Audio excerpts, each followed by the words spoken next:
자, 우리 하나님 말씀 봅니다. 이사야서 44장 21절로 28절입니다. 교회에서 사장님 하려니까 약간 쑥스러운데 사장님 잘 오셨습니다. 예. 자, 우리 이사야서 44장 21절로 28절입니다. 구약성경 1020페이지고요. 주보를 참조하셔도 좋습니다. 찾으신 줄 알고 제가 한 절 읽고 여러분이 한 절 읽고 이 아침에 교독합니다. 21절입니다. 야곱아, 이스라엘아, 이 일을 기억하라. 너는 내 종이니라. 내가 너를 지었으니 너는 내 종이라. 이스라엘아, 너는 나의 이짐이 되지 아니하리라. 22절 시작.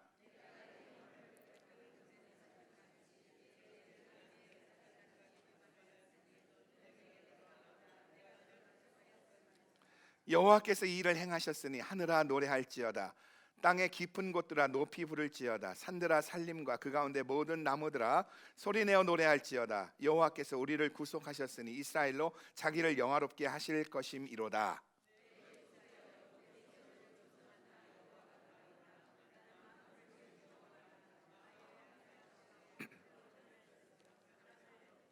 거짓말하는 자의 징조를 폐하며 점치는 자를 미치게 하며 지혜로운 자들을 물리쳐 그 지식을 어리석게 하며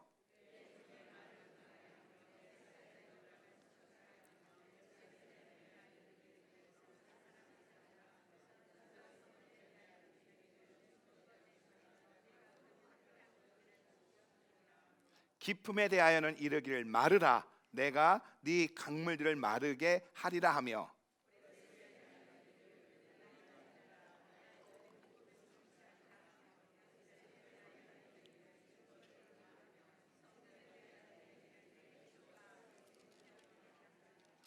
아멘. 저는 오늘 함께 봉독한 이사야서 44장 21절로 28절 말씀을 통하여 기억하라, 돌아오라, 노래하라. 기억하라, 돌아오라, 노래하라. 이런 제목을 가지고 은혜를 나누고자 합니다. 여러분, 명품과 짝퉁 가방을 구별하는 방법이 뭔지 아세요? 구찌가 있고 누비팅이 있고 또 샤넬 있고 에르메스 같은 것이 있는데, 여러분, 명품 가운데 짝퉁이 많다는 거예요. 그래서 워낙 짝퉁이 많으니까 영탁이라는 가수가 노래를 만들었는데 찐이야 하면서 이게 뭔가 진짜가 있고 가짜가 있다는 거예요. 아마 제 생각에는 우리 교회에서 김승철 집사님이 명품과 짝퉁을 제일 많이 구별할 줄 아실 것 같은 생각이 드는데, 여러분, 그러면 명품 가방과 짝퉁 가방을 구별하는 방법이 뭔지 아세요? 맞아요. 비 오는 날, 비 오는 날 갑자기 비가 쏟아지면 가슴에 안고 끌어안고 뛰어가면 이건 명품 가방이고요. 비가 온다고 우산처럼 딱 머리에 쓰고선 막 뛰어가면 이건 짝퉁 가방인 겁니다. 여러분, 이처럼 이 세상에는요, 진짜가 있고 가짜가 공존합니다. 어떤 꽃은 가짜 꽃이요, 더 예뻐 보이고 선명합니다. 그런데 이 가짜 꽃에는 향기가 없어요. 생명이 없어요. 사람도 진짜가 있고 가짜가 있습니다. 가장 구별하기 힘든 것이 이 사람이 진짜인가 가짜인가입니다. 우리는 진짜를 진실한 사람이라고 하고 가짜를 사기꾼이라고 합니다. 저는 우리 교회 가운데 사기꾼이 없기를 소원합니다.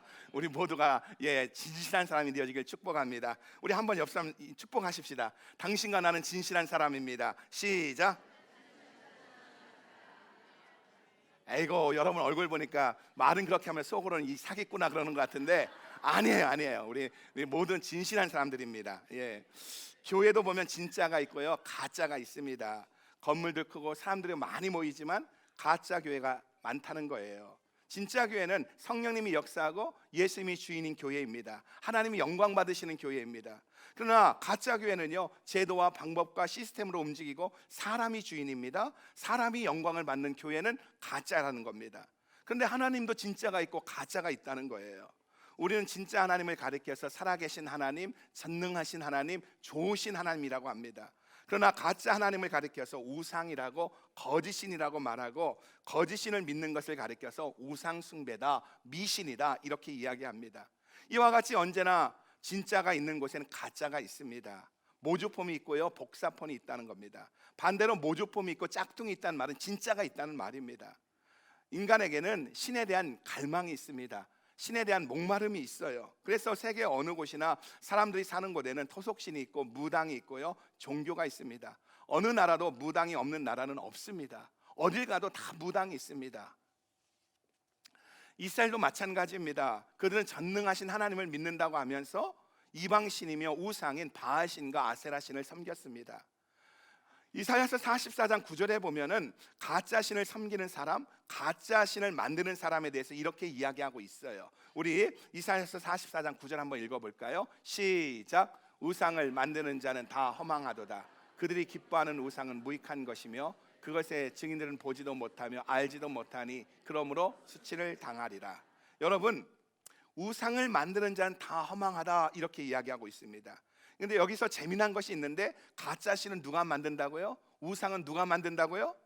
인간이 만들었다는 겁니다. 그러니까 인간이 만든 신이 어떻게 진짜 신이 될 수 있느냐는 거지요. 모든 가짜 신은 인간이 만들었다는 겁니다. 이것이 본문 12절부터 20절까지의 내용입니다. 그리고 인간이 만든 신이 어떻게 진짜 신이 될 수 있느냐는 거예요. 그러면서 15절 이하에 보면 재미난 이야기를 해요. 사람들이 나무로 불을 뗍니다. 나무로 불을 떼고 음식을 만들고 몸을 따뜻하게 합니다. 그런데 어떻게 합니까? 거기에 보면 그 나무를 가지고 무엇을 한다고요? 불을 떼던 나무를 가지고 우상을 만들어서 그 우상에게 절한다는 거예요. 경배한다는 거예요. 사람이 만든다는 겁니다. 여러분, 한번 상상을 해보세요. 제가 잠깐 상상을 해봤는데 우리가 저기 함대 모임을 하기 위해서 지금 고기를 굽기 시작했어요. 막 스테이크, 아사도 뭐 또 뭐 있나요? 막 굽기 시작했어요. 막 하는데 숯불을 뒤적이다가 어떻게 합니까? 그 숯을 하나 딱 꺼내더니 막 불을 끄더니 이게 우상이다, 이게 신이다 하면서 거기 엎드린다고 생각해 보세요. 지금 그러고 있다는 거예요, 사람들이. 지금 이렇게 인간이 가짜 신을 만들고는 사람들이 이 가짜 신을 믿는다는 겁니다. 바알신과 아세라신을 믿는다는 거예요. 성경은 이것을 가리켜 우상숭배라고 말합니다. 그리고 이런 우상숭배의 결과로 9절 하반절에 보면은 그러므로 수치를 당하리라는 말씀처럼 하나님의 심판이 있다는 거예요. 북이스라엘이 아수르에 멸망한 것도, 남유다가 바벨론에 멸망한 것도, 포로로 잡혀간 것도 다 우상숭배 때문이라는 겁니다. 여러분, 이스라엘 역사는 두 가지 축으로 움직이고 있다는 것 아십니까? 하나는 심판이고요, 또 하나는 회복입니다.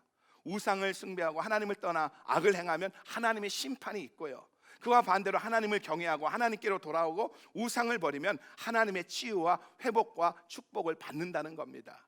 언제나 이스라엘 역사는 이 심판과 그리고 회복이라는 두 가지 축으로 움직이고 있다는 거예요. 우리 개인의 삶도 마찬가지입니다. 국가와 민족의 역사도 마찬가지입니다. 심판과 회복이라는 두 가지 축으로 이루어져 있다는 거예요. 그러나 우리는 이 두 가지 축에서 하나님의 마음을 알아야 한다는 겁니다. 왜 하나님은 이 두 가지 축으로 역사를 움직이고 있지만 그 두 가지 축 위에 기저 속에 깔려 있는 아버지 하나님의 마음이 무엇이냐는 거예요. 예레미야서 29장 11절에 보면 하나님이 우리에게 직접 이렇게 말씀하고 있어요. 같이 한번 읽어봅니다. 시작. 나 여호와가 말하노라.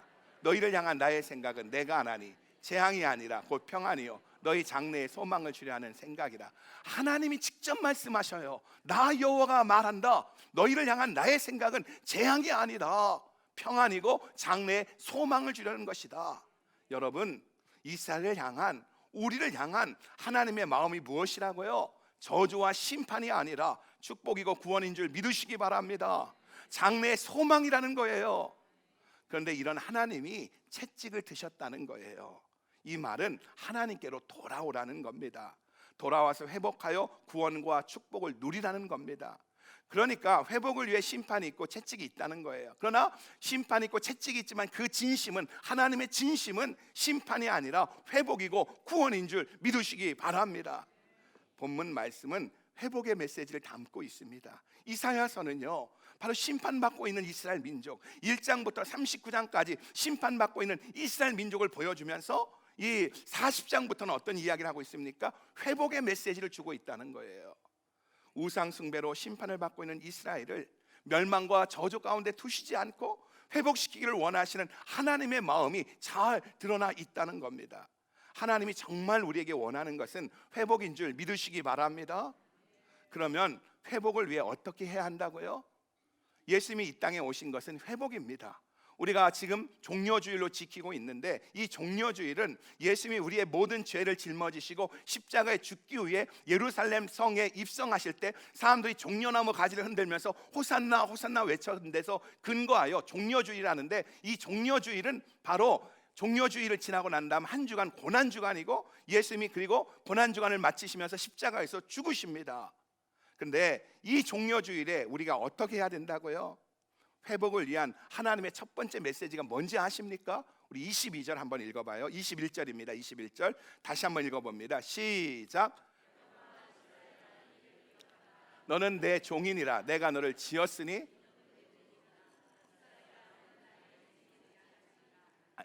너는 나의 이짐이 되지 아니하리라. 회복을 위한 하나님의 첫 번째 메시지는 뭐냐? 기억하라는 거예요. 회복은 하나님의 사랑과 은혜를 기억하는 데서부터 시작한다는 겁니다. 혹시 우리 중에 은혜를 다 잊어버리고 시험에 들었다면 은혜 받을 때를 기억하시기 바랍니다. 내가 병들었을 때, 절망했을 때, 그 어디에도 소망이 없었을 때, 그때 나를 찾아와 주시고 나를 만져주시고 나를 위로해 주시고 내 삶을 구렁텅이에 건져주셨던 그 하나님의 사랑을, 그 하나님의 첫사랑을 기억하라는 거예요. 회복의 첫 출발은 기억인 겁니다. 본문에서 하나님은 우리에게 기억하되 구체적으로 세 가지를 말씀하십니다. 21절에 보면 첫 번째는 뭐냐? 너는 내 종이라는 것을, 우리는 하나님의 종이라는 것을 기억하라는 것이고, 둘째는 내가 너를 지었다는 거예요. 내가 너를 만들었다는 거예요. 책임진다는 겁니다. 그리고 셋째는 너는 내게 잊혀지지 않는다는 것을 기억하라는 거예요. 너는 내 종이야. 내가 너를 지었어. 그리고 너는 내게서 잊혀지지 않는 존재라는 것을 기억하라는 거예요. 그리고 이 세 가지를 한마디로 말하면 하나님이 나를 사랑한다는 거예요. 내가 너를 포기하지 않는다는 겁니다. 그러니까 하나님께서 우리를 사랑하시기 때문에 우리를 잊지 않으시고 우리가 심판받고 있을지라도 회복시키기를 원하신다는 사실을 믿으시기 바랍니다. 여러분, 다시 말합니다. 하나님이 나를 사랑하신다는 사실을 잊지 마시기 바랍니다. 우리는 하나님의 아들 예수 그리스도의 생명으로 산 존재이고요, 예수의 죽음으로, 예수의 핏값으로 산 존재가 우리이기에 하나님은 우리를 소중히 여기시며 포기하지 않으신다는 거예요.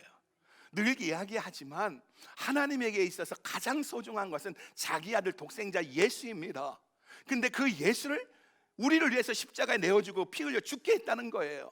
그래서 하나님의 관점에서 우리를 보면 누구입니까? 자기 아들 핏값으로 산 존재라는 거예요.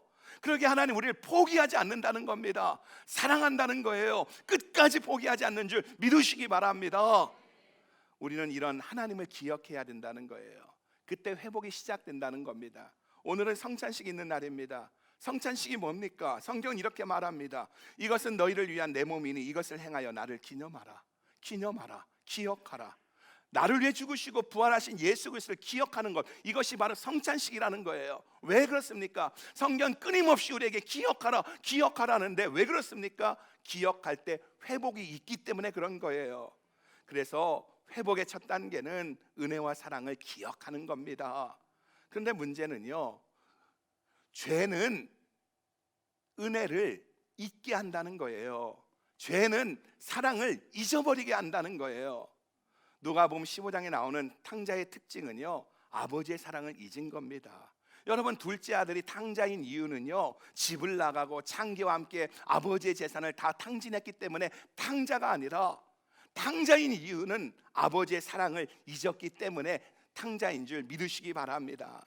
여러분, 부모의 사랑을 거역하는 자녀의 특징은, 불효자의 특징은요, 부모의 사랑을 잊었다는 데 있다는 것 아십니까? 이와 같이 죄는 사랑을 잊게 할 뿐 아니라 사랑을 의심하게 한다는 거예요. 그리고 의심은 미움으로 성장하고요, 의심하고 미워하면 결국 거부하고 거절하게 된다는 겁니다. 그리고 두려움에 사로잡히게 되고 외로움에 사로잡히게 한다는 겁니다. 그래서 의심과 미움과 두려움과 외로움은 이거는 4종 세트입니다. 이건 뿌리가 같은 거예요. 이것은 바로 죄의 결과고, 그 하나님을 사랑해서 벗어났을 때 우리에게 다가오는 것이 바로 이것이라는 겁니다. 우리 중에 혹시 두려움에 사로잡히고 외로움에 사로잡힌 분 있는지요? 두려움과 외로움의 출발은 하나님의 사랑을 잊어버린 데서 시작한다는 것을 잊지 마시기 바랍니다. 하나님의 사랑을 잊어버리니까 의심이 찾아왔고, 의심은 결국 미움으로, 거부감으로 성장하여 우리를 두려움에 몰아 넣었다는 겁니다. 요즘 이 시대는 우울증이 많아요. 우울증 있는 분들이 많습니다. 근데 우울증의 뿌리를 찾아 들어가면 결국 뭔지 아십니까? 하나님의 사랑을 잊어버렸기 때문에 그래요. 그래서 우울증에서 나오는 가장 빠른 비결은 바로 하나님의 사랑을 회복하는 겁니다. 하나님이 나를 사랑하신다, 하나님이 나를 포기하지 않는다, 이 사랑을 붙잡을 때 우리가 그 어떤 우울증도 이길 수 있는 줄 믿으시기 바랍니다. 그리고 많은 사람들은요, 이 두려움을, 외로움을 희석하기 위해서 쾌락이라는, 명예라는 우상을 만들었다는 겁니다. 결국 우상은 누가 만드냐? 사람이 만들었다는 거예요. 근데 이 왜 만들었느냐? 자기의 외로움과 두려움을 희석시키기 위해서 만들었다는 거예요. 그래서 백화점을 돌아다니고 뭐 이렇게 명품을 찾아다니고, 그리고 뭔가 자기가 뭐 큰 집에 살고 수영장 있는 집에 살고 그러면 다 될 줄 알고 우상을 만들었다는 겁니다. 그러니까 명예가, 쾌락이 대단한 것 같지만 결국은 뭐라고요? 사람이 만든 우상에 불과하다는 겁니다. 그런데 하나님은 분명히 말씀하셔요. 회상이, 기억하는 것이 회복의 첫걸음이라고 말씀하고 있는 줄 믿으시기 바랍니다. 5천 스퀘어핏 큰 집에 산다 할지라도 하나님의 사랑이 회복되지 않으면 그 사람은 결국 외로움과 두려움에 빠집니다. 여러분, 하나님의 사랑을 회복할 수 있기를 주의 이름으로 축복합니다. 그리고 하나님의 사랑을 기억하면 회개가 시작된다는 거예요. 탕자를 보세요. 탕자는요, 아버지를 기억하기 시작했습니다. 아버지를 기억하기 시작하면서 아버지 집으로 돌아가겠다고 결심합니다. 무슨 말이죠? 기억하면 회개가 다가온다는 거예요. 기억하면은 회개가 시작된다는 겁니다. 그런데 집으로 돌아가기로 결정한 탕자의 마음은 어떻습니까? 무겁습니다. 나 같은 죄인을 받아줄까? 아버지가 나를 용서해 줄까? 재산을 창기와 함께 다 말아먹은 나를 받아주실까 하고 마음이 무겁습니다. 그래서 어떻게 고백하죠? 결국은 어떻게 고백합니까? 아버지, 나를 품꾼의 하나로 써주십시오. 낮아집니다. 낮아진 마음입니다. 그러니까 회상이, 기억이 회복의 첫걸음인데 기억은 반드시 회개가 동반된다는 거예요. 여러분, 하나님을 기억하고 하나님의 사랑을 기억하는 그 순간 우리 안에 회개가 있다는 거예요. 그리고 이 회개가 결국은 우리에게 회복을 주시는 줄 믿으시기 바랍니다. 그리고 두 번째 회복의 메시지는요, 내게로 돌아오라는 거예요. 22절 같이 한번 읽어봅니다. 22절입니다. 시작.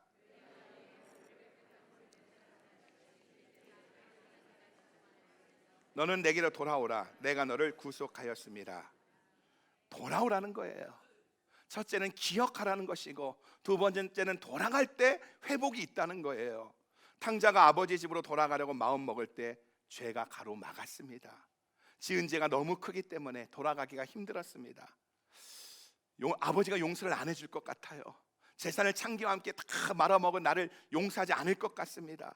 그런데 오늘 본문에 보면 하나님은 이런 탕자의 마음을 아셨다고 말씀하는 겁니다. 그래서 뭐라고 합니까? 내가 너의 허물을 빽빽한 구름처럼, 안개처럼 없애버렸다, 사라지게 했다, 이렇게 말씀합니다. 마치 빽빽한 구름이 사라지듯이, 빽빽한 안개가 사라지듯이 너를 야단치고 너를 징계할 죄를 도말했으니 안심하고 돌아오라는 거예요. 여러분, 안개 낀 날 보셨는지요? 구름을 가득한 하늘을 보셨는지요? 비행기 타고 하늘로 올라갔을 때 눈앞에 펼쳐진 그 안개들 빽빽합니다. 빈틈이 없습니다. 내가 뛰어내려도 그냥 받아줄 것 같아요. 엄청 빽빽해 보이지만 결국 어떻습니까? 바람이 불고 햇빛이 나면 안개가 사라지고 구름이 사라지듯이 하나님께서 우리의 죄를 다 없애버렸다는 거예요. 예수님께 십자가에서 피 흘려 죽으실 때 우리 죄를 다 없애버렸다는 거예요. 그러기에 돌아오라는 겁니다. 안심하고 돌아오라는 거예요. 시편 103편 12절에 보면 이렇게 말합니다. 같이 읽어볼까요? 시작. 하나님이 우리의 죄과를, 우리의 모든 죄를 동이서에서 먼 것처럼 없애버렸다는 겁니다. 다시는 이 죄가 보이지 않게 없애버렸다는 거예요. 그래서 우리 죄를 등 뒤에 던지고 미가서 7장 19절에 보면 깊은 바다에 던졌다고 말씀합니다. 같이 읽어봐요. 시작. 다시 우리를 긍휼히 여기셔서 발로 밟으시고 우리의 모든 죄를 깊은 바다에 던지시리라. 하나님이 우리 죄를 너무너무 미워해서 발로 밟은 다음에, 찍소리 못하게 밟은 다음에 어떻게 했다고요? 깊은 바다에 던져버렸다는 거예요. 다시는 기억하지 않겠다는 거예요.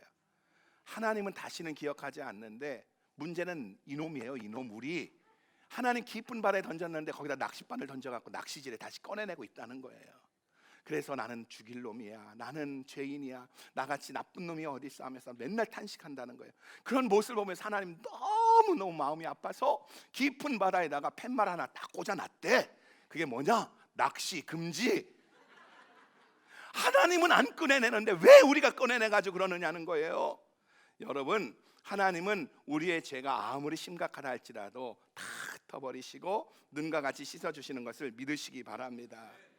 죄 없으신 예수님이 우리 죄를 짊어지시고 십자가 위에서 내가 다 이루었다, 테텔리오, 내가 다 이루었다고 외치신 후 죽으심으로 우리의 모든 죄가 다 용서받았다는 사실을 굳게 믿으시기를 주의 이름으로 축복합니다.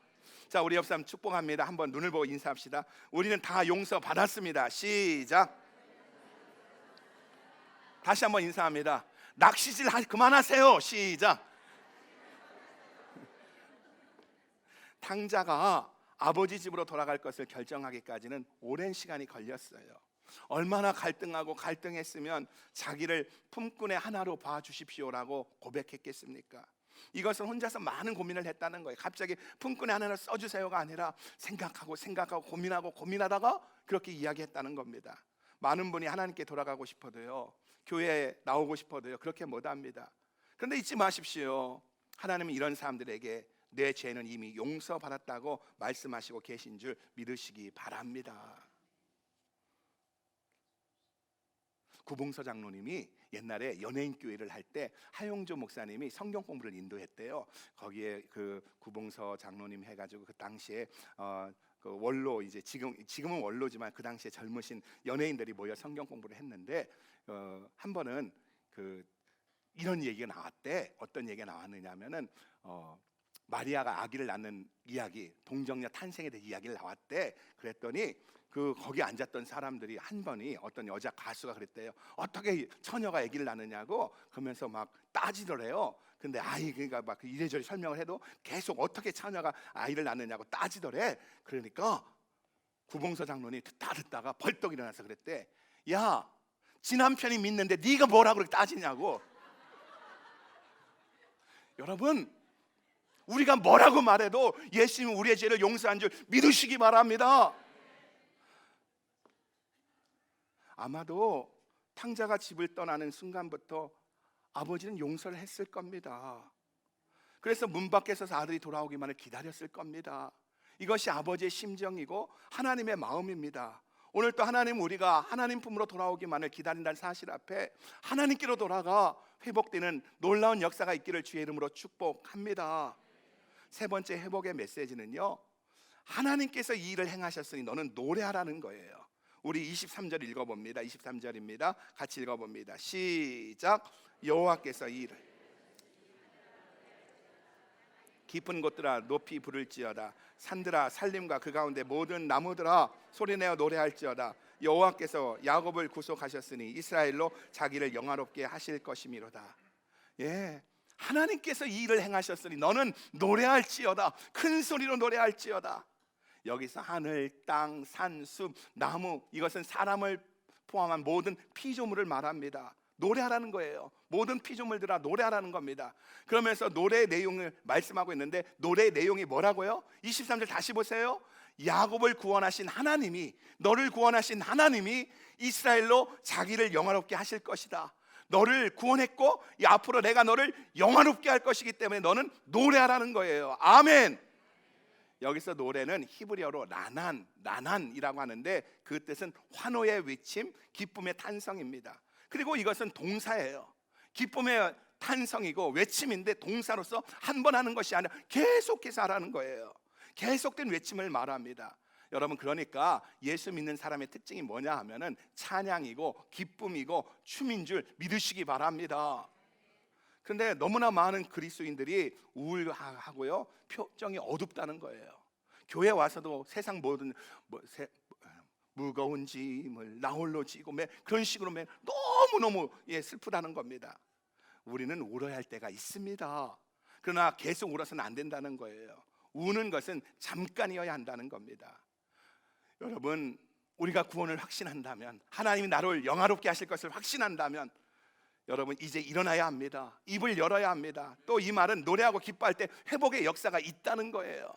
여러분, 진정한 회복은요, 우리가 상황이 어떻든지 간에 하나님의 그 구원을 확신하고 하나님이 나를 영화롭게 할 것을 확신하고 노래하고 찬송할 때 주님의 회복이 있는 줄 믿으시기 바랍니다. 찬양이 회복되시기를 주의 이름으로 축복합니다. 그러기에 우리 모두의 입술이 어둠에서 빛으로, 과거에서 미래로 비판하고 또한 정죄하는 입이 아니라 축복하고 찬양하는 입술이 다 되시길 주의 이름으로 축복합니다. 시편을 보면 이런 찬양들로 너무너무 가득 차 있어요. 다윗의 눈에서 진물이 날 정도로 부르짖으면 목이 마르고 피곤할 정도로 울면서 탄식합니다. 시편 57편을 보세요. 69편을 보세요. 물들이 영혼까지 흘러들어왔습니다. 그리고 나를 미워하는 자가 내 머리털보다 많습니다. 주위의 모든 사람이 내 원수라는 거예요. 나를 잡아먹으려고 덤빈다는 거예요. 그 숫자가 머리털같이 많다는 거예요. 그리고 또한 모두가 내 원수가 되었다고 이렇게 탄식합니다. 근데 놀라운 것은요, 다윗의 시는 여기서 끝나지가 않아요. 예, 울면서 탄식하고 울면서 회개하지만 모든 시편의 마지막은 기쁨으로 찬양한다는 거예요. 그래서 시편의 57편에 보면 그렇게 슬퍼하던 다윗이 57편을 마치면서 뭐라고 합니까? 하나님이여, 내 마음이 확정되고 확정되었으니 내가 노래하고 내가 찬송하리로다. 내 영광아 깰지어다. 비파야 수금아 깰지어다. 내가 새벽을 깨우리로다. 내가 만민 중에 감사하며 열방 중에 찬송할 것이라. 여러분, 우리의 인생은요, 비극이 아니라 축복이라는 것을 믿으시기 바랍니다. 우리를 향한 하나님의 생각은 재앙이 아니라 평안이요, 장래의 소망이요, 우리를 구원하신 그 하나님이 우리를 향한 아름다운 계획을 갖고 있는 줄 믿으시기 바랍니다. 그러기에 저와 여러분의 인생은 눈물이 아니라 찬양이라는 거예요. 그러기에 기쁨으로 인생의 나머지를, 후반전을 맞이하시길 주의 이름으로 축복합니다. 제가 여러분에게 한번 이렇게 인사할게요. 인사합니다. 무슨 인사냐? 여기까지 사시느라고 너무 고생 많으셨습니다. 저도 이민생활 조금 해보니까 이민생활 10년, 20년, 나이 50, 60 이렇게 산다는 게 보통 어려운 게 아니야. 예. 순간순간이 눈물이고 아유 빨리 죽고 싶다는 게 한두 번이 아니에요. 내가 너무 노골적으로 얘기하나? 예. 그럴 때가 한두 번이 아닌 거예요. 근데 여러분 기대하십시오. 우리 하나님은 우리를 향한 장래의 소망을 갖고 계시고요, 그리고 우리를 향한 아름다운 플랜을 갖고 계신다는 겁니다. 그러기에 앞으로 나머지 인생은, 내 인생의 후반전은 찬송으로 기쁨으로 맞이하시길 주의 이름으로 축복합니다. 자, 우리 옆 사람 다시 한번 오늘 인사하십시다. 예, 후반전, 예, 지금부터 전반전이라 생각하고요, 후반전은 찬송하며 기쁨으로 합시다. 시작. 후반전은 찬송하고 기쁨으로 사십시다. 박수치고 찬양하고 얼굴에 미소를 짓고 미래와 꿈과 희망을 노래하는 우리 모두가 다 되시길 주의 이름으로 축복합니다. 이것이 예수 믿는 사람의 모습이라는 거예요. 그래서 여러분, 교회는 밝아야 돼요. 교회는 긍정적이어야 됩니다. 교회는 건강한 곳이 되어져야 돼요. 그래서 여기 이렇게 10명씩 당신은 주 안에서 잘 될 수밖에 없습니다. 그때 그 분위기 있죠? 그 분위기가 계속 유지되어져야 돼. 근데 여기서 당신은 주 안에 잘 될 수밖에 없습니다, 이렇게 분위기가 업됐다가 나가면서 얼굴을 보면서 쌩까면 안 돼. 예, 앞으로는 그러니까 교회에서 항상 여러분 축복하고 밝고 긍정적인 곳이 되시길 바랍니다. 문도 쾅쾅 닫지 말고 이제는 살며시 닫으면서 서로를 좀 위로해주고 격려해주는 역사가 있기를 소원합니다. 아, 아멘 안 하시는 분들 뭐야? 여러분, 교회는요, 기도와 사랑과 감사가 넘치는 곳입니다. 하나님은 이미 우리의 죄를 다 용서해 주셨습니다. 우리의 죄를 구름처럼 안개처럼 다 흩으셨다는 겁니다. 이 말은 우리의 인생이 새로워졌다는 것이고, 우리 주님은 우리의 찬양을 받기 합당하신 분인 줄 믿으시기 바랍니다. 그러면서 이사야 44장 22절 이하는 우리가 하나님을 찬양해야 하는 이유를 세 가지로 이야기합니다. 여러분, 제 설교를 많이 들으신 분은 아이고 28절까지 있는데 지금 23절 나갔으니 언제 끝나나 그러는데 걱정하지 마. 자, 예, 우리가 찬양해야 하는 이유를 세 가지로 얘기하는데 24절에 보면 하나님이 우리를 지으시고 구원하셨기 때문에 찬양해야 된다는 거예요. 하나님 우리를 지으셨기 때문에 찬양하라는 겁니다. 그리고 25절은 하나님이 거짓 예언자들과 점쟁이들을 드러내고 심판했기 때문에 찬양하라고 말씀하고 있고, 26절에서는 하나님의 말씀은 성취되고 하나님의 말씀은 진실하기에 찬양하라고 말씀하고 있는 줄 믿으시기 바랍니다. 그러면서 이제 마지막 절이에요. 28절에서 회복에 대한 예언을 말씀하고 있습니다. 28절 같이 읽어봅니다. 시작.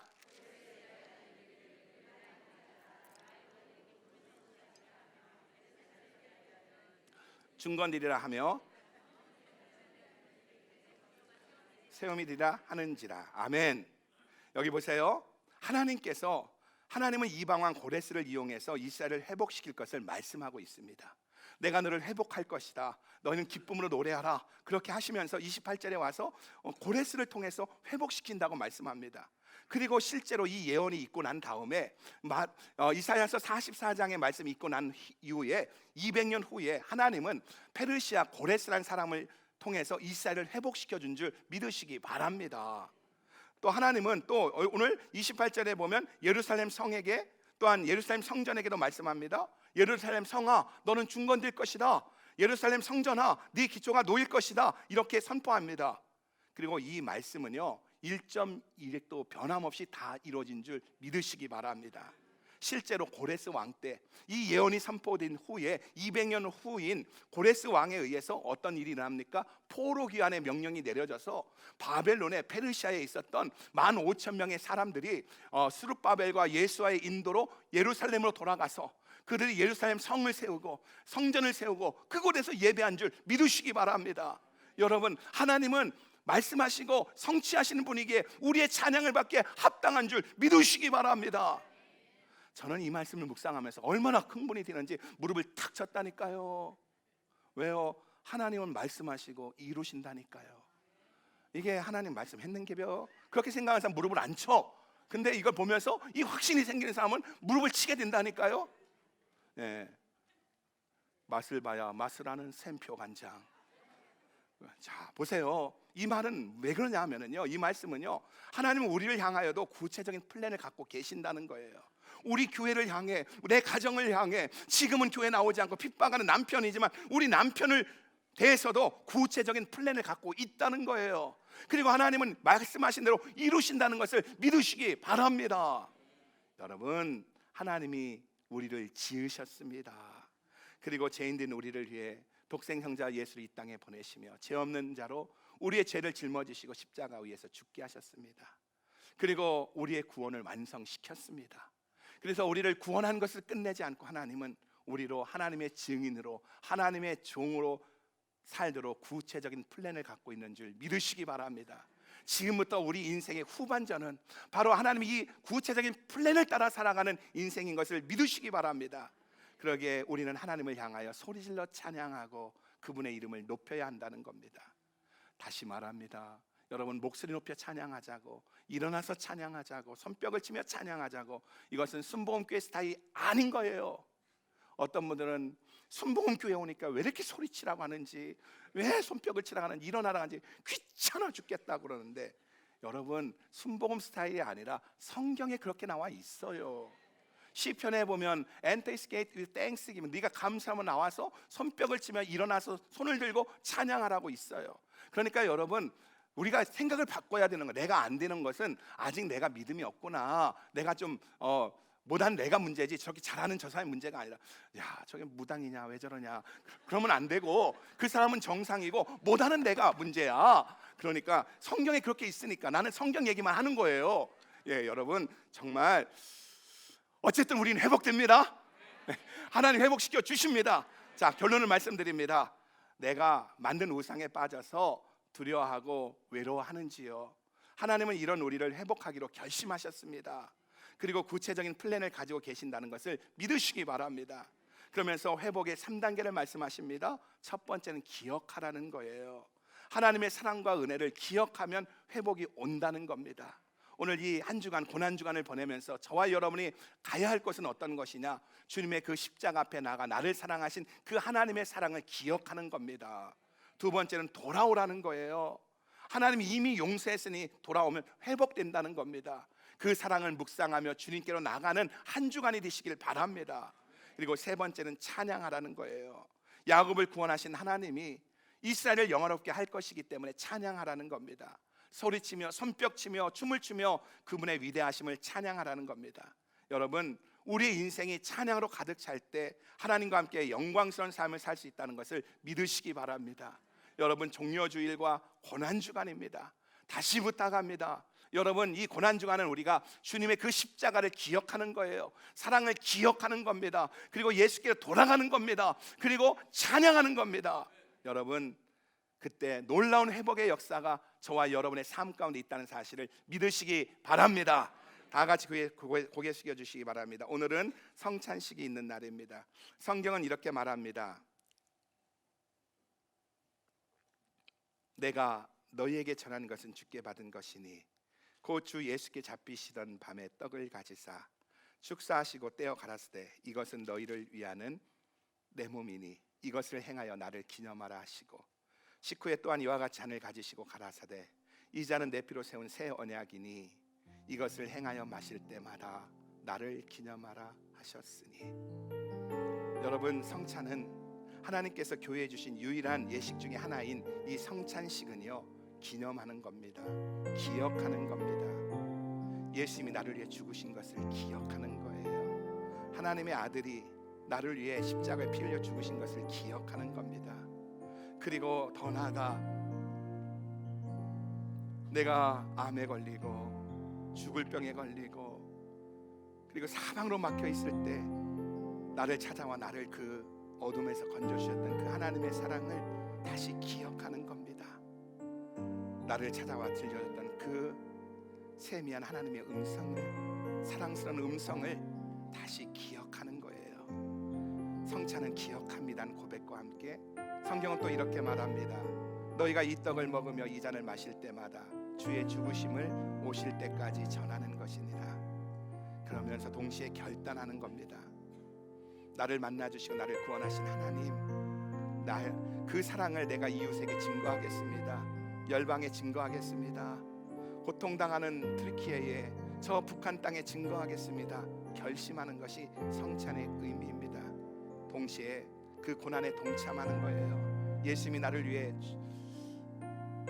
죽으실 때 얼마나 고통스러웠습니까? 마찬가지로 내가 증인의 삶으로 이 고난의 고통에 동참합니다는 것이 바로 성찬의 각오입니다. 그때 성경은 이렇게 말합니다. 내 살을 먹고 내 피를 마시는 자는 내 안에 거하고 나도 그 안에 거하나니 나로 인하여 살리라. 우리가 동참하며 기억하며 주님의 살과 피를 먹을 때 주님이 내 안에 거하고 나도 그 안에 거하며 주님과 함께 하나가 되어지는, 온전히 연합되어지는 놀라운 역사가 있다는 겁니다. 우리 같이 한번 성찬을 떼기 전에 기도했으면 좋겠어요. 먼저 내 멋대로 산 것 회개하십시다. 주님을 생각하지 않고 사랑을 생각지 않고 주님의 그 사랑을 헌신짝 버리듯 내 멋대로 산 것들에 대해서 회개하십시다. 그리고 주님, 다시 내가 주님의 그 사랑을 기억하고 돌아가고 노래하길 원합니다. 그리고 이제는 증인의 삶을 살길 원합니다. 주님, 내 안에 충만하게 임하여 주십시오. 주의 손에 나의 손을 포개고 주의 발에 나의 발을 포개고 주님과 내가 하나가 되어지길 원합니다.